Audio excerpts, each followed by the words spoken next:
దళితులకు హిందువులకు ఉండే స్వేచ్ఛను, దళిత క్రైస్తవులకు ఉండే స్వేచ్ఛను కాపాడుకునే దిశగా మనం ముందుకు సాగుదాం. ఖచ్చితంగా ఇట్లాంటి దుర్మార్గమైన చర్యల్ని తిప్పికొట్టే విషయంలో అందరం కలిసి అన్నదమ్ముల్లాగా మనం ముందుకు సాగుదాం. కొన్ని విషయాల్లో మనకు భిన్నాభిప్రాయాలు ఉండవచ్చు, కొన్ని విషయాల్లో మన మధ్యలో చిన్న విషయాల మీద ఏదో అభిప్రాయ భేదాలు ఉంటే ఉండవచ్చు. అయినప్పటికీ ఇది టోటల్గా మన దళితుల అస్తిత్వం, ఆత్మగౌరవ సమస్య. ఇది ఉమ్మడి సమస్య. దీన్ని ఎదుర్కోవాల్సిన బాధ్యత కూడా మన అందరి మీద ఉన్నది.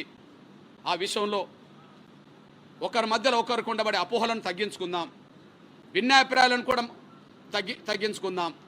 మనకు వచ్చిన ప్రమాదాన్ని ఎదుర్కొనే కాడ, నివారించుకునే కాడ ఒకటవుదాం. ఆ విషయంలో నా దళిత సోదరులందరూ ఆలోచించాలని విజ్ఞప్తి చేస్తున్నా. అదే సమయంలో అక్కడక్కడ సోషల్ మీడియాలో లేకపోతే ఇతరత్ర మీడియాలో